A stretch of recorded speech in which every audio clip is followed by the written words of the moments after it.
MPSC तलाठी भरती 2026च्या current affairs प्रश्नपत्रिका क्रमांक 20 मध्ये तुमच्या सगळ्यांचं आपल्या मायबोली मराठी चॅनल ब्रेनबूम मराठीवर सगळ्यांचं स्वागत आहे. आज घेऊन आलो 20वी प्रश्नपत्रिका. अतिशय महत्त्वाच्या प्रश्नपत्रिकाचा आपण या ठिकाणी क्वेश्चनचा विचार करत आहोत. घेऊन पहिला प्रश्न आजचा. पहिला, राज्यात कोणत्या कालावधीत अभिजात भाषा सप्ताह साजरा केला जातो? कोणत्या कालावधीमध्ये अभिजात भाषा सप्ताह साजरा केला जातो, असा प्रश्न आहे. ऑप्शन 1 27 फेब्रुवारी ते 5 मार्च, 26 फेब्रुवारी ते 4 मार्च, 3 ते 9 ऑक्टोबर, 4 ते 10 ऑक्टोबर. तर कोणत्या कालावधीमध्ये अभिजात भाषा सप्ताह साजरा केला जातो? तर या प्रश्नाचं उत्तर आहे 3 ते 9 ऑक्टोबर या कालावधीमध्ये अभिजात भाषा सप्ताह साजरा केला जातो. या चॅनलवरती एक व्हिडिओ टाकला होता मी अभिजात भाषा सप्ताहाबद्दल, तो जाऊन तुम्ही नक्की पाहू शकता.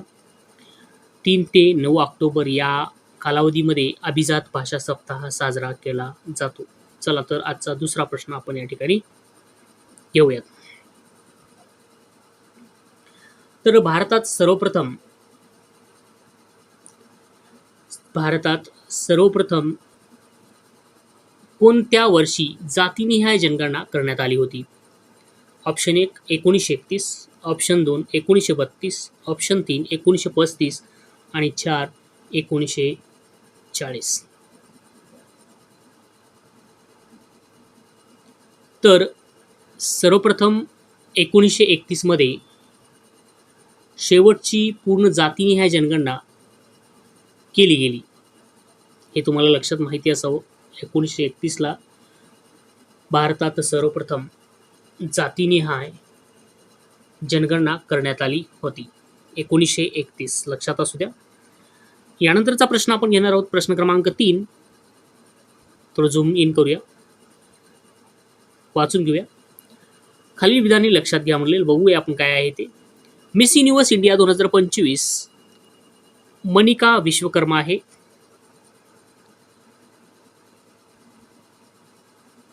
ब. मनिका विश्वकर्मा राजस्थानचे आहे. क. नोव्हेंबर 2025 मध्ये मिस युनिव्हर्स स्पर्धेत मनिका विश्वकर्मा भारताचे प्रतिनिधित्व करणार. ड. मनिका विश्वकर्मा न्यूरोनोवा प्लॅटफॉर्मची संस्थापक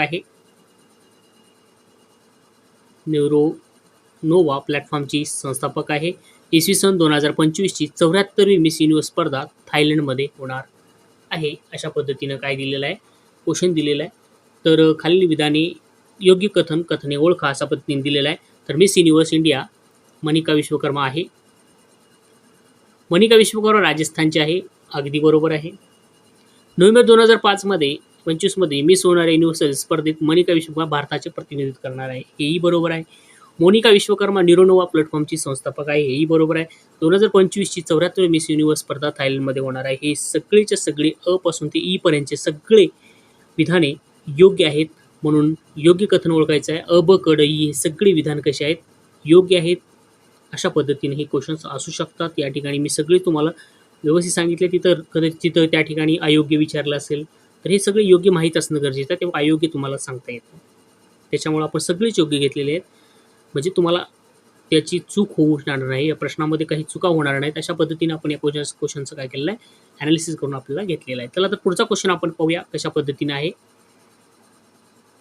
चला, या ठिकाणी आता योग्य जोड्या जुळवा असा प्रश्न या ठिकाणी दिलेला आहे. या ठिकाणी साहित्यिक दिलेले आहेत आणि त्यांच्या पुढे त्यांचे टोपण नावं दिलेली आहेत. तर त्या कोणाला कोणतं टोपण नाव आहे तुम्हाला काय करायचं आहे, आणि अबकडही याच्या पद्धती योग्य जोडी या ठिकाणी काय करायचं लावायची आहे. तर क्वेश्चन बघा काय दिलेलं आहे, व्यवस्थितरित्या काय करा त्याला वाचा. विष्णू वामन शिरवाडकर यांना काय म्हणतात बघा. प्रल्हाद केशव आत्रे, कृष्णाजी केशव दामले, त्र्यंबक बापूजी ठोबरे, आणि या साईडला बालकवी केशवसूत, केशवकुमार, कुसुमाग्रज, अशा पद्धतीने या ठिकाणी काय केलेलं आहे, दिलेलं आहे. तर विष्णू वामन शिरवाडकर यांना काय म्हणतात, तर विष्णू वामन शिरवाडकर यांना कुसुमाग्रज या टोपण नावाने ओळखलं जातं, की तुम्हाला माहिती आहे. प्रल्हाद केशव आत्रे यांना केशव कुमार या नावानं काय केलं जातं, टोपण नावानं ओळखलं जातं. आणि कृष्णाजी केशव दामले यांना केशवसूत या नावानं काय केलं जातं, टोपण नावाने ओळखलं जातं. तर त्र्यंबक बापूजी ठोंबरे यांना बालकवी म्हणतात, हे लहानपणापासून आपण ऐकत आलेलो आहोत. त्र्यंबक बापूजी ठोंबरे बालकवी. बालकवी त्र्यंबक बापूजी ठोंबरे. अशा पद्धतीने आपण काय करत होतो, शब्दप्रयोग करत आलो. विष्णू वामन शिरवाडकर यांना कुसुमाग्रज म्हणून ओळखतात. प्रल्हाद केशव अत्रे यांना केशव कुमार म्हणून ओळखतात. कृष्णाजी केशव दामले केशव सूत म्हणून ओळखलं जातं आणि त्र्यंबक बापूजी ठोंबरे यांना बालकवी म्हणून ओळखलं जातं. अशा पद्धतीने तुम्हाला काय करता येतं, साहित्यिक आणि टोपण नाव यांची समोर दिल्यानंतर तुम्हाला काय करता येतं, शोधता येतं. तर याचा ऑप्शन क्रमांक 1 हे बरोबर आहे. 4, 3, 2, 1 अशा पद्धतीनं लक्षात ठेवा. विष्णू वामन शिरवाडकर, कुसुमाग्रज, प्रल्हाद केशव अत्रे हे कोण आहेत, केशव कुमार आहेत. कृष्णाजी केशव दामले हे केशव सूत आहेत. लक्षात ठेवा, इथं दोघांचं कन्फ्युजन होऊ शकतं ब आणि क मध्ये. प्रल्हाद केशव अत्रे हे केशव कुमार आहेत आणि कृष्णाजी केशव दामले हे सूत आहेत. ओके, कुमार आणि सूत कळतं ना, दोन्हीमध्ये फरक आहे. ते व्यवस्थित येते, लक्षात ठेवा. चला तर पुढचा प्रश्न आपण घेऊया. पुढचा प्रश्न या ठिकाणी स्क्रीनवर आहे. चला, या ठिकाणी स्क्रीनवर तुमचा 5वा क्वेश्चन. 18वी अखिल भारतीय पोलीस नेमबाजी स्पर्धा 2025 कोणत्या राज्यात पार पडली? 18वी जी अखिल भारतीय पोलीस नेमबाजी जी शूटिंग स्पर्धा आहे 2024-25 कोणत्या राज्यात पार पडली? 2024-25 कोणत्या राज्यात पार पडली असं क्वेश्चन आहे. 1 राजस्थान, 2 मध्य प्रदेश, 3 केरळ आणि 4 गोवा. तर ही जी नेमबाजी स्पर्धा झाली होती ती झाली होती मध्य प्रदेशमध्ये. मध्य प्रदेश या ठिकाणी झाली होती, इंदूर या ठिकाणी. लक्षात ठेवा, इंदूर या ठिकाणी नेमबाजी स्पर्धा, पोलिसांची नेमबाजी स्पर्धा जी होती ती इंदूर या ठिकाणी झाली होती. कधी झाली होती? 24 ते 29 2025 मार्च महिन्यामध्ये झाली होती. लक्षात ठेवा, रेवती रेंज इंदूर येथे झाली, म्हणजे मध्य प्रदेश या ठिकाणी झाली. असा प्रश्न तुम्हाला लक्षात ठेवायचा आहे. चला तर पुढचा प्रश्न घेऊया. यानंतरचा प्रश्न पडता, चॅनल आणखी सबस्क्राईब केलं तर चॅनलला सबस्क्राईब करून घ्या. पुढचा प्रश्न घेतोय आपण. 6वा प्रश्न. कोणत्या राज्याला विशिष्ट भारतीय विशिष्ट प्राधिकरण UIDAI कडून 2 सर्वोच्च पुरस्कार मिळाले? आता UID पुरस्कार देते म्हणजे चांगल्याच कामासाठी देणार आहे, कारण आधार संलग्न जे उत्कृष्ट कामगिरी करतं त्यांना काय करतोय, भारतीय विशिष्ट प्राधिकरण कडून सर्वोच्च पुरस्कार मिळतो. ऑप्शन 1 त्रिपुरा, 2 केरळ, 3 गुजरात आणि 4 मेघालय. तर जे पुरस्कार भेटला होता तो कोणाला भेटला होता? मेघालय या राज्याला भेटला होता. 2 पुरस्कार काय केले होते? आधारने उत्कृष्ट कामगिरीबद्दल, सेवा चांगल्या दिल्याबद्दल त्यांना काय केलं होतं? 2 पुरस्कारांनी सन्मानित केलं होतं 2025 मध्ये. हे तुम्हाला काय करायचं आहे, लक्षात ठेवायचं आहे. कोणत्या राज्याला? मेघालय या राज्याला चांगल्या कामगिरीबद्दल काय केलं होतं? विशिष्ट भारतीय विशिष्ट ओळख प्राधिकरणकडून मेघालय राज्याला 2 पुरस्कार मिळाले आहेत. हे आपल्याला काय करायचं आहे, लक्षात ठेवायचं आहे. यानंतरचा प्रश्न क्रमांक 7. कोणाच्या अध्यक्षतेखालील समितीने एकदिवसीय क्रिकेटमध्ये एकाच चेंडूचा वापर करण्याची शिफारस केली? कोणाच्या अध्यक्षतेखालील समितीने एकदिवसीय क्रिकेटमध्ये एकाच चेंडूचा वापर करण्याची शिफारस केली? 1 सचिन तेंडुलकर, 2 कपिल देव, 3 सौरभ गांगुली आणि 4 सुनील गावस्कर. तुम्हाला माहितीच असेल, ICC क्रिकेट समितीने ODI जे आहे एकाच चेंडू वापरण्याची शिफारस केली होती, ती म्हणजे सौरभ गांगुली. हे तुम्हाला माहिती असणं खूप गरजेचं आहे, कारण सौरभ गांगुली नंतरच्या सुधारित नियमानुसार 35व्या षटकापासून एका चेंडूचा वापर करण्याची तरतूद करण्यात आली.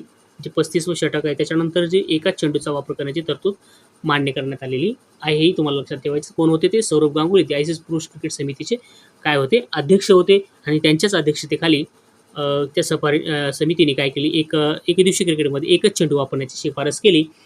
पण ते मान्य काही झालं नाही. नंतर 35च्या षटकाच्या नंतर एकच चेंडू वापरण्याची शिफारस त्यांनी मंजूर करण्यात आलेली आहे आणि त्याची तरतूद पण करण्यात आलेली आहे.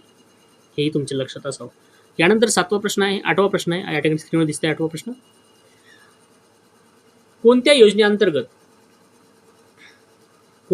योजनेअंतर्गत अनुसूचित जमातीच्या शेतकऱ्यांना 100% अनुदानाच्या स्वरूपात आर्थिक सहाय्य प्रदान केले जाते? 100% अनुदानाच्या स्वरूपात आर्थिक सहाय्य प्रदान केले जाते. कोणत्या योजनेच्या अंतर्गत अनुसूचित जमातीच्या शेतकऱ्यांना 100% अनुदानाच्या स्वरूपात आर्थिक सहाय्य प्रदान केले जाते? 1 बिरसा मुंडा कृषी क्रांती योजना, 2 डॉक्टर बाबासाहेब आंबेडकर कृषी स्वावलंबन योजना, 3 महात्मा ज्योतिराव फुले कृषी लाभ योजना आणि 4 डॉक्टर पंजाबराव देशमुख कृषी योजना. तर अनुसूचित जमातीच्या जे की बिरसा मुंडा यांचं नाव घेतलं जातं त्यांच्याशी संलग्न ती कृषी समिती आहे, हे आपल्या लक्षात राहतं. बिरसा मुंडा कृषी क्रांती योजना यांच्या अनुसूचित जमातीच्या शेतकऱ्यांना 100% काय करते, आर्थिक सहाय्य प्रदान केले जाते या अंतर्गत, ही तुमच्या लक्षात असावं.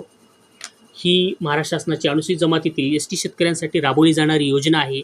एस-टी शेतकऱ्यांना सिंचनाची सुविधा उपलब्ध करून देऊन शेतीचे उत्पादन वाढवणे हे महत्त्वाचा उद्देश आहे. आणि याचा प्रमुख लाभ काय भेटतात, नवीन सिंचन विहीर भेटते, जुन्या विहिरीची दुरुस्ती होते, शेततळे भेटतात, पंपसंच भेटतो, वीज जोडणीसाठी संबंधित सहाय्य दिलं जातं आणि ठिबक, तुषार सिंचन यासारखे सिंचन सुविधेसाठी देखील त्यांना काय केली जाते, मदत केली जाते.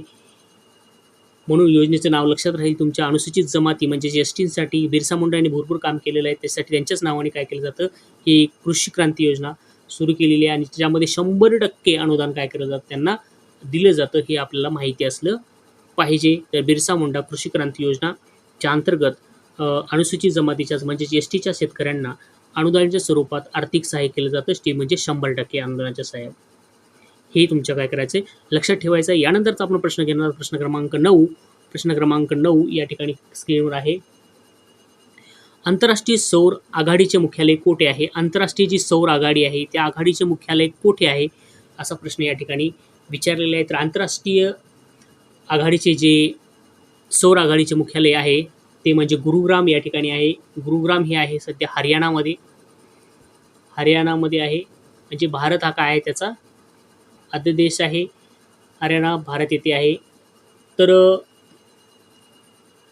या सोलरचं पूर्ण नाव काय आहे, इंटरनॅशनल सोलर अलायन्स आहे.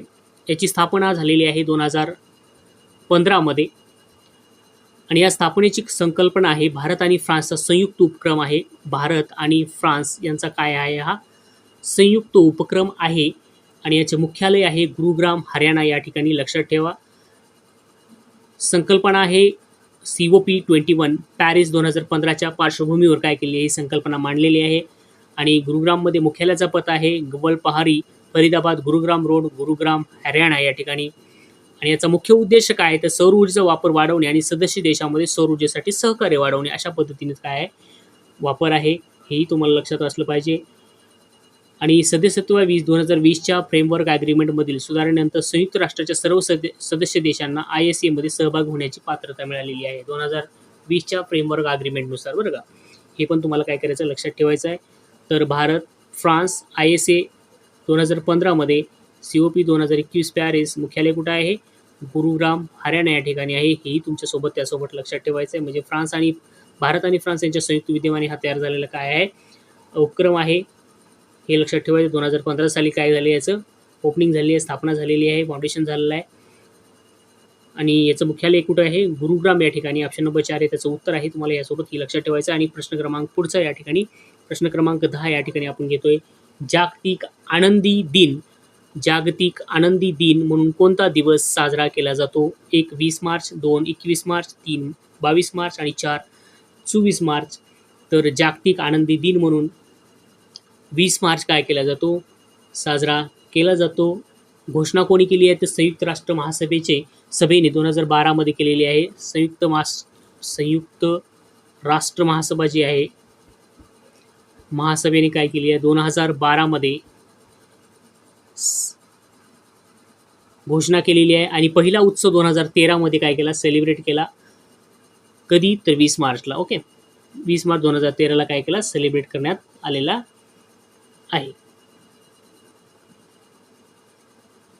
यानंतरचा प्रश्न आपण या ठिकाणी घेतोय. पुढचा प्रश्न 11वा.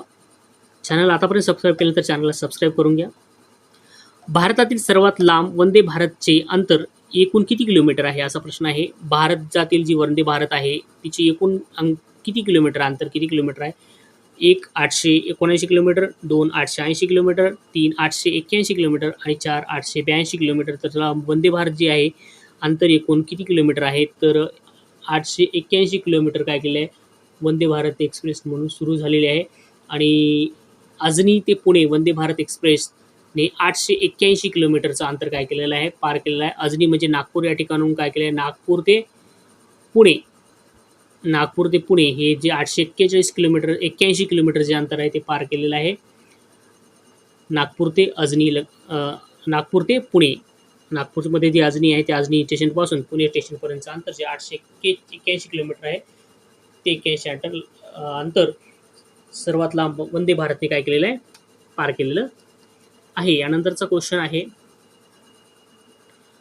प्रश्न क्रमांक 12 या ठिकाणी स्क्रीनवर आहे. कॉग्रीड ईल काय आहे? कॉग्रीड ईल काय आहे? 1 गायीची नवीन जात आहे, 2 मुगाची नवीन वाण आहे, 3 हरभरा नवीन वाण आहे, 4 माशाची नवीन प्रजाती आहे. तर या प्रश्नाचं उत्तर तुम्हाला काय करायचं आहे, बेस्टपैकी कमेंट करायचं आहे आणि कमेंट करून काय करायचं आहे, आन्सर तुम्हाला काय करायचं आहे इथं द्यायचं आहे. आणि चॅनलला सबस्क्राईब करून एक लाईक नक्की द्यायचा आहे. कमेंट करा, चॅनलला सबस्क्राईब करा आणि पुन्हा भेटूया अशाच व्हिडिओमध्ये. तोपर्यंत धन्यवाद. जय हिंद, जय भारत, जय महाराष्ट्र.